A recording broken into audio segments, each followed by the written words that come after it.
Hello and welcome to the Editorial, the bi-weekly podcast where we talk about everything that's gone wrong at TLDR in the last quarter because we inevitably forget to do it all that regularly and we always have a lot more to talk about than we meant to. I'm joined by Zach Michaelis, TLDR's Editor-in-Chief. Hello, hello, hello. It's been a little while since we did this, beginning of January maybe? Yeah, I think so. And we have a good excuse, which is that we were racing around Europe for that thing. We were. Are we allowed to talk about that? We're allowed to talk about it. Sure. There'll be a trailer soon. Oh, very exciting. Yeah. Okay. Yeah, so we've been racing around Europe. We went to the Munich Security Conference. We have excuses. Yeah, but well, basically we've been releasing content that we haven't covered for the last 2 weeks. Yes. So that's what we're going to talk about because we got back from racing around Europe at the beginning of the week before this one. Mm-hmm. So what have we done wrong? Well, I think there's basically two things we should probably talk about. Mm-hmm. One is Nordstream. Yes. And the Nordstream video that we did. And the other are just the general concept of interviews and how we use interview footage in videos because we've sort of trialed that in the last week. Mm-hmm. And I think some of them have gone down better than others. Sure. And just talk about that a little bit. Before we do that, a little bit of housekeeping. Okay. So just some of the small errors that we made over the past couple of weeks, just obviously, as we always do in this thing, address them and apologize for them.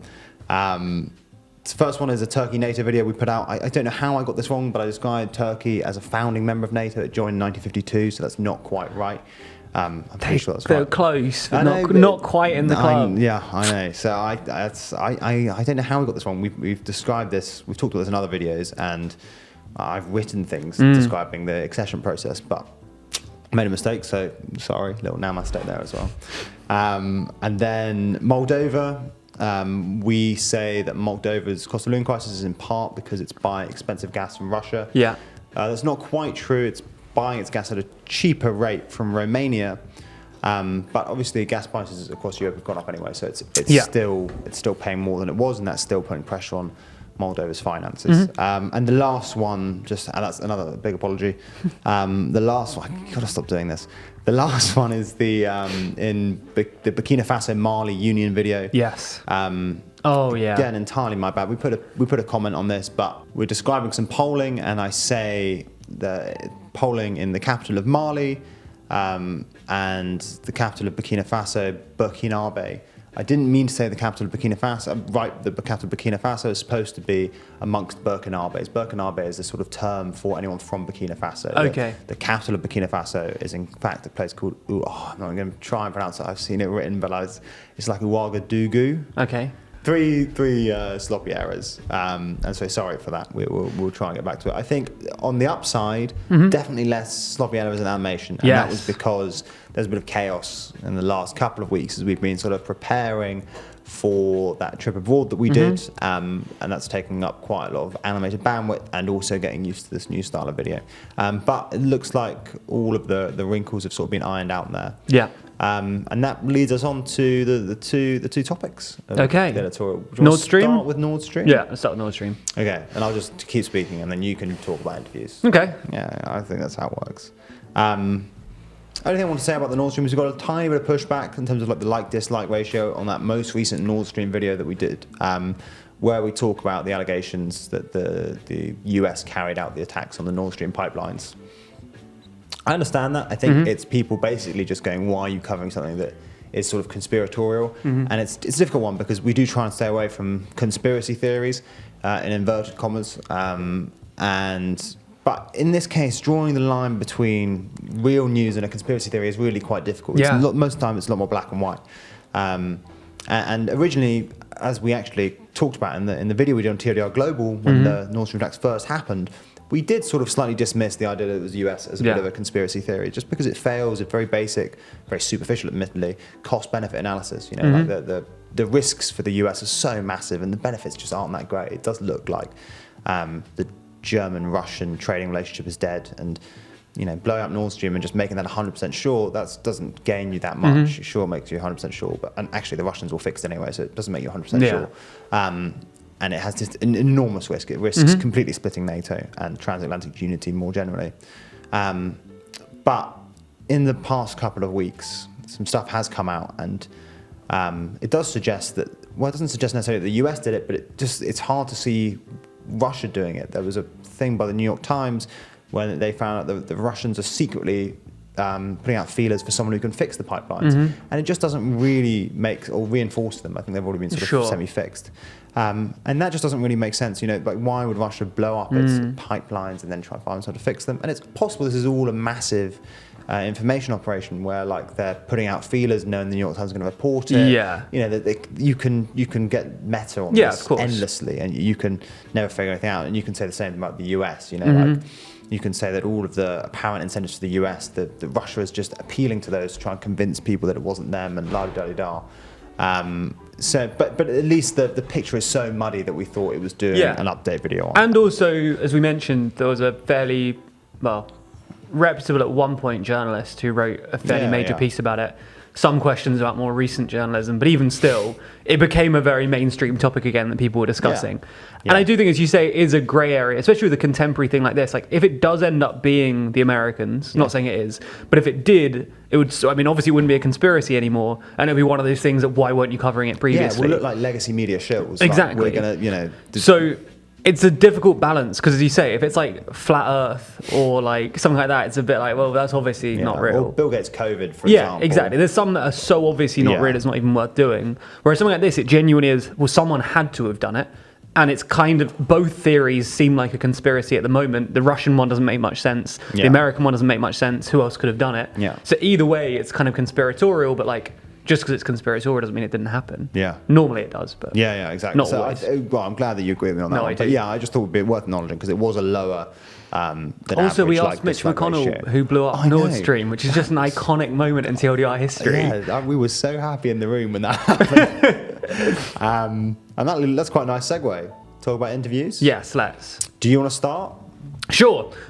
So the main bulk of interviews that we're using at the moment and we're kind of referring to here are the ones conducted at Munich Security Conference last weekend when this video is being recorded. We were invited to go to Munich Security Conference by the conference themselves and by YouTube. They very kindly invited us as one of their their panel of 4 hosts. A big thank you. Massive thank you, because that was a wild experience. Really cool. And we were invited to go. Essentially, the deal was that YouTube had a space within Munich Security Conference. They're one of the primary sponsors of the event. They had a studio inside the hotel, which, this is kind of inside baseball, but no one else really has this. There's a main MSC studio where they record some stuff, and then there's a YouTube studio, and that was it. All of the main broadcasters are outside of the main hotel. They're in separate buildings. The politicians have to go to them. So YouTube have this space actually inside the hotel, literally a few doors down from the main meeting rooms where things are happening. So we were invited to be one of the people that were let inside, which is crazy for a YouTuber, let alone any journalist. It's pretty crazy for. No, we had better access than the FT. Yeah, BBC. exactly. It's just something's gone wrong. Yeah, that's what money does. If you sponsor the event, they give you a room. I don't know if that's true. I don't know how the relationship works. But no, they very kindly invited us as one of their panel of hosts, and essentially they said, we're going to offer you guests. The guests will approach some guests, some will approach us. YouTube and them will work out who wants to be there, and then they'll be offered to the hosts. So we had total say over whether we wanted a guest. I don't think we rejected anyone. No. And everyone we were offered, we were happy with. They clearly were vetting it. They weren't offering, they'd done a pretty good job up until that point. But then when we handed them, we were told, we were offered to someone and we were offered an amount of time. Besides that, we had complete control over the questions we asked. Yeah, and they were amazingly liberal with it. Yes. So we had a whole load of, the Nordstream question is a great example. That's a question that I just can't really imagine in a normal media context any US politician really agreeing to. Yes. Seymour Hersh, when he wrote that article, he got a response from the White House where they just dismissed it out of hand, but he couldn't get a response from anyone big in the administration. It was a spokesperson, couldn't get anything to Biden, couldn't get anything to Blinken. And to their credit, and to actually the politicians' credit as well, they were exceptionally liberal with what was it we were allowed to ask. Yeah. Even the Pakistani foreign minister is a pretty good example. Minister of Foreign Affairs, but Sorry, Minister of Foreign Affairs. I've already been called out for that once. But she was really great at tackling a whole variety of questions. Most of the questions were framed from a broadly Western perspective because, of course. So a lot of them came across as kind of semi-hostile, and yet she took them all really well. We don't have to agree with what she said. I'm not saying we don't, but one doesn't have to agree to recognize that she was a good sport in that interview and did a good job of answering all the questions really proficiently, really efficiently too. So that was kind of the setup. I think we did share some of the questions in advance with some of the people, but only kind of for oversight purposes. And I don't even think it was I think it was... We shared it with the NATO Baiba Brache. Yeah. Oh, it's definitely wrong, but nearly. Yeah. And we shared it with her, but even then, we only shared one question with her. We did. Then our question has expanded to about 15. Yeah. And she was happy to answer them all on the fly. I mean, the thing with that is we are generally quite wary of taking interviews because often it just gives the politician a chance to sort of push their line, and that undermines our claim to neutrality. But these were really ideal conditions. I mean, it was pretty phenomenal. The scope that we were given, and I think that's really apparent in the interviews. I mean, you do. So for context, Jack and I went. We do ask some really. We do ask tough questions. Most of the questions are tough questions. I mean, you see that in every interview. And like in the Pakistani Foreign Minister one, you're pushing back about the US-China relationship, the lack of activity on Ukraine. In the interview on with them building more coal power plants. That wasn't a particularly nice question. She didn't like that question. She didn't like that question. Fair enough, you don't have to. Yeah, and the one with the two generals, we had the American and the German Air Force generals. You are trying to split them there. You're talking about the different opinions between Germany and the US on literally, we asked four questions on all three. Of three or four, we're trying to split them. Yeah. Like one, we're like, Germany's not spending enough. Yeah. The next one, we're like, they're too isolationist. Yeah. And then we're like, you don't agree on China though, do you? Like most of the interview is trying to split them. Yeah. Like, and I think we did really well. And we're not just trying to split them for the sake of splitting them. No. It's mainly because actually we want the content for videos, because we base a lot of the questions off what we imagine doing video topics on. So for example, we do want to do a video on the difference between the American perception of China and the European perception of China. We think that's a really good video topic, so we thought we'd ask them about it. But it's also because you want to ask questions that you haven't seen anyone answer before. Yeah. And that's why they come across so cutting, is because for the most part, politicians don't get asked that sort of question. There's no point asking Mitch McConnell, like, do you like Trump? Because he gets it the whole time. You know what his take's going to be. You want to ask him, did you blow up Nord Stream? Because you don't see that asked so often. And it's good. It's both basically new information and it's good for videos. And I think those are sort of the two criteria by which we were trying to select our interview questions. So we did all those ones. The Munich security ones went down really, really well. Yeah. And again, massive thank you to YouTube and the Munich security conference and all the politicians, even though they're definitely not watching this, 10 people watch this, but for being just so amazingly open about it. It was a ridiculous opportunity. However, we had a little bit more pushback on this morning's interview. This morning's UK video. You did that. Do you want to talk about that a little bit more? Yeah, so we interviewed the sanctions minister for a UK video that came out about the effectiveness of Western sanctions. Broadly, the process was similar. We were offered the opportunity to speak with her. We were told this is the time, this is how long you have, and then we were given free access to ask whatever questions we wanted. Again, we did send them the questions in advance, but none of the questions were vetoed, and if they had vetoed questions that there would have been red lines there that if we can't ask these questions, it's not worth us going. Yeah. So although they were shared in advance, it was more for transparency than any kind of. And we weren't allowing them to change the questions. Yeah. And the ones they did veto, it was on the basis that it didn't match up to their department. And they didn't even veto. There's a couple they said this probably isn't a topic suited. We can answer, but it will be like a generic one because I'm not the minister for that. Perfect sense. Sure. But yeah, no, I think the kind of critique there was more that it did just kind of push the kind of government stroke Western agenda, which I think it definitely does more than the other ones. I think it's a shame because of time limitations, we had other questions which were slightly more pushing. Yeah. The problem was we needed to ask kind of the basic questions because that's what the video required, and we just ran out of time to get to the other ones. Yeah. I think broadly, what we would have said wouldn't have been a whole lot different. I think there would have been more back and forth and more discussion of ideas if it had been just a regular video.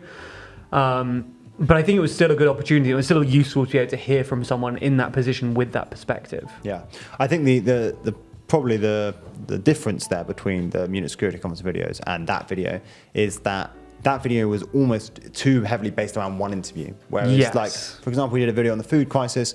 We took a sort of minute 30 clip from the interview with the Minister of Foreign Affairs of Pakistan.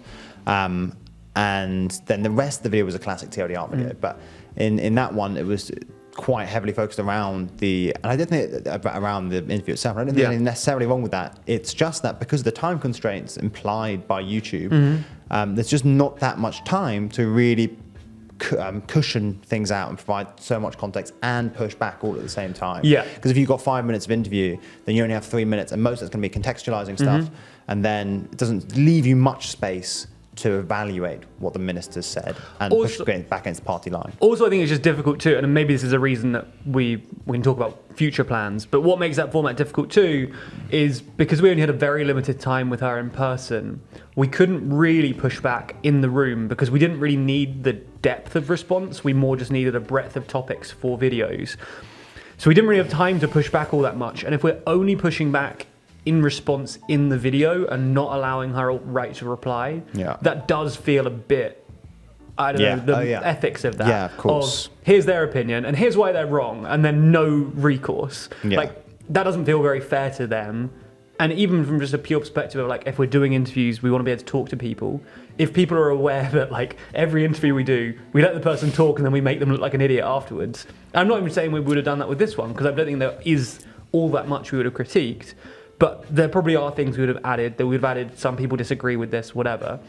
So I think you're right. I'm very sympathetic to the idea that if you do like a video based off an interview, but then you spend the 4 minutes of the video that's not interview being like, oh, here's the other side of things, here's why they're wrong. Yeah. It does look unfair because you're basically crapping on their responses without crapping it doesn't really fit in that context. You're on their responses without giving them a chance to respond, and that does feel a bit unfair. Also, it feels kind of cowardly. So for us to us asking the question, she's responding on the fly, and then we come back and script an answer and record it in the studio when she's not very there. BuzzFeedy. And I think the solution to that though is actually the same solution as the Munich security conference interview. It's actually the same solution as to the problem that we talked about before, which is that we don't have enough time. Is just to not do videos that are exclusively focused around an interview, because when you do want to, again, the food crisis one, sure, we're taking a minute 30 clip, but because that minute 30 clip is only 20%, 10% of the entire video, when you start evaluating it, it doesn't feel like you're having a go at that politician. You're just using that politician to sort of get things off the ground and maybe provide some context and sort of personify a particular take. Ditto the Nordstream video that opens with Mitch McConnell's clip, and then when we present the reasons why America could have done it. It doesn't feel like well, Mitch is wrong, here's why. And if we had a long conversation with Mitch and then we start people like, but Mitch said this. No, Mitch. Yeah, exactly. Fact checking, exactly. So I think probably the solution going forward is to use interviews in a slightly more sparing manner and maybe try and avoid doing videos that are too heavily focused around one interview, essentially videos that are led by a single interview. And I think that's fine. The only downside, obviously, is that politicians might be less willing to do interviews with us because I think they quite like, I think that Anne-Marie Trevelyan, probably it's good for her that her interview in its entirety, basically, is going to be on TLDR UK, and it's going to get, it's going to have a whole load of animation around it, and it's going to get 100k views, and that's great. That's what she wants. Whereas if we start doing what we did with the Munich security conference interviews and just start cut 1 minute 30 of it, that's less ideal. That's not what she wants from that interview. No, I agree. She doesn't want to spend 10 minutes of her admittedly very valuable time only to sort of be clipped here and there in a series of videos. But then again, I guess that's just the relevant trade-off. And I think we'll probably have to stick with our usual format. Also, to be fair, just the interviews, it's worked this week because we were offered an incredibly unique and good opportunity through MSC, and then we're offered a minister the same week that was also relatively easy to organise. This isn't a trend. This is an absolute odd spike. You say that. Maybe people love. Maybe every minister, having seen the video, is gonna. Maybe our inbox is full of it. Haven't noticed yet. That actually, if there are any ministers watching. Yeah, for ministers watching. Any sort of YouTube overlords want to give us more great offers? That's great. Please. This is a weird video now, but the other thing I was going to say is that for a long time we've been trying to come up with a way to do fun. Change of camera. To do fun interview, like a fun interview format, because obviously we could just keep doing what we're doing, which is Jack in a suit doing an interview. But we thought it's not really on brand, and that there might be a more innovative and TLDR way of doing interviews with politicians. and we're not really sure what that is. So if you have any like fun ideas for like new styles of interviews, leave us a little comment down below, and we'll think about it. The one idea Jack and I had. Should we talk about this? This is a terrible idea. Everyone we tell it with optimism in our eyes. And we're giggling, like, and they're no, like, it's terrible. It's just a bad idea. So neither Jack or I can drive, and both of us have partners that want us to drive. And so we thought that a good way of doing the videos would be to do like an MP teaches you to drive. So we have like a car, and we go to like their constituency, and they get in the passenger seat, and we've got. And they teach us. Well, yeah, assuming they have a driving license, they've been driving for 3 years. Yeah, then they can sit. Then it's legal for us to learn to drive in that, so we can drive, because I think it's what the rules are. You need like an adult. Someone. Yeah, maybe there's an insurance thing. You need an adult. Yeah, yeah. I think anyway, we'll sort out the insurance, whatever. And we'd drive around that constituency. They'd teach us to drive, and at the same time, there'd be stuff in their constituency that they can talk about, and we can ask them more general questions. Yeah. And we thought it'd be quite a fun way of doing it, because it'd be like a sort of normal interview, like comedians in cars getting coffee, but with a bit of danger. Added in there. Politicians crashing in cars, not getting coffee. Yeah. I'm optimistic, because I think if the first one went well, you'd be fine. I mean, obviously, the first one, if you crash, that's the end of the series. But the first one went well. First and last episode, though. What a pilot. Yeah. I don't know. Anyway, so that's our idea. It's not good. There's all kinds of reasons that doesn't work. There's no way an MP would sign up to getting a car with us. It's dangerous. The first hurdle. The once admin, we get them over that. The money. The money's not Is it big. a good interview format if we're concentrating on driving? What are we saying? I think if there's a number. I see why people don't think the idea is a good idea, but I still like the idea. I also think we'd actually be fine. I think it almost makes it better if we are slightly distracted. I agree. Yeah, and I think it's in politicians' interest, because we're not going to be sort of zeroing in on the specifics of their answer. Yeah. We're just going to be trying to avoid hitting sheep or whatever. But that's the jumping off point. Yeah, Do you have any other ideas? Yeah, please. Any other ideas? Any evaluation of that idea? If you think it's a good or a terrible idea, please tell us. Oh, I want to do. I think no one likes this idea besides me, and I only like it because food. But I suggested that we should do one when we go to MPs' constituencies, and they like organise a dinner party for like journalists and like other local people that we go with them, and they like teach. It's like kind of got a cooking element. That like we cook one of the dishes with them, and they get like they love it because they get a moment to either make something local or like family recipe, makes them feel very relatable. Yeah. And then the dinner, and also we can go around the constituency, going to like a butcher or something. They never go. They go to Tesco or Lidl or whatever. That's but like true, actually. pretend that they do. Yeah. And then like a few other like local newspaper, the mayor, whoever. People show up, little chit chat, done. If there are any MPs watching, can you just please just send? We're desperate for an email. Send us an email. we'll do it. That's a really good idea. That's a sort of, you like that one? Well, yeah. Do you remember when we had the interview with? This is so f***ing boring. Oh, now. with Jonathan Bartley. Yeah, and you were going to make chili with it. And we were going to have a little chili cook-off. And I feel like that is a sort of it's a variant on that. You resigned as a Green Party leader not long after. Annoyingly, so it would be rude to put Jonathan Bartley there a second, but I won't be. I was going to say it'd be quite a boring interview if But that's not fair. That's not fair. I don't mean boring. I don't mean boring. I mean, I don't think the audience would be that interested. We loved him. We loved him. He was here for like best 2 hours. Guy. Yeah. And he signed up to a 20-minute interview and he stuck around all afternoon. Yeah, and it was the most amateur setup. It was terrible. It was shocking. It was embarrassing. It was again. He's a lovely really guy. Nice guy. Unbelievable guy.